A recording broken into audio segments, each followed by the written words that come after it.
The Verger, Part 9. He considered the matter from every point of view, and next day he went along the street and by good luck found a little shop to let that looked as though it would exactly suit him.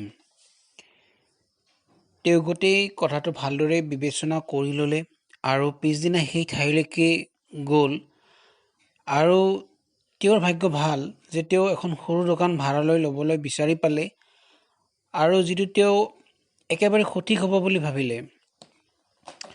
24 hours later he had taken it, and when a month after that he left St. Peter's Naval Square forever. Albert Edward Foreman set up in business as a tobacconist and news agent. 24 ঘণ্টাৰ ভিতৰত তেওঁ সেইখন ল'লে আৰু এমাহ পিছত তেওঁ Saint Peter চাৰ্চৰ পৰা চিৰদিনৰ বাবে বিদায় ল'লে আৰু টবাকনিষ্ট আৰু নিউজ এজেণ্ট হিচাপে তেওঁ ব্যৱসায় আৰম্ভ কৰিলে। His wife said it was a dreadful come down after being Verger of St. Peter's. But he answered that you had to move with the times.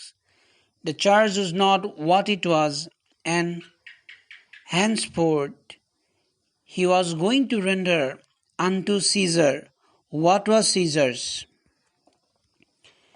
এলবাৰ্টৰ ঘৈণীয়েকে কৈছিল, ভাৰ্জাৰৰ চাকৰিটো এৰাৰ পিছত সেইটো এটা সাংঘাতিক ঘটনা আছিলে, কিন্তু তেওঁ কৈছিল যে তুমি সময়ৰ সৈতে আগবাঢ়িব লাগিব, গীৰ্জাটো আগৰ নিচিনা হৈ নাই, সেইবাবে যিটো চিজাৰৰ আছিল সেইটো চিজাৰকে দিছে, মানে গীৰ্জাটো তেওঁলোকৰ আৰু সেইটো তেওঁলোককে তেওঁ উভতাই দিছে। Albert Edward did very well.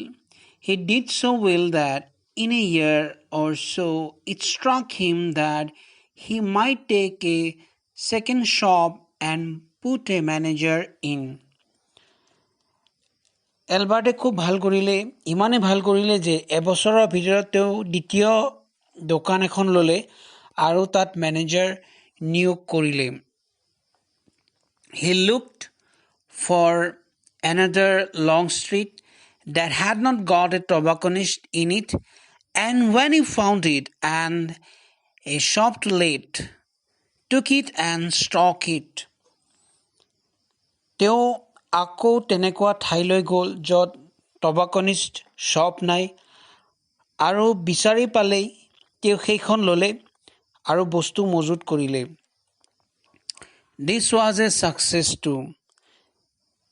তেওঁৰ বাবে এইটো সফলতা আছিল। Then it occurred to him that if he could run two, he could run half a dozen. So he began walking about London, and whenever he found a long street that had no tobacconist and a shop to let, he took it. In the course of 10 years, he had acquired no less than 10 shops, and he was making money hand over fist. He went round to all of them himself every Monday, collected the week's takings, and took them to the bank.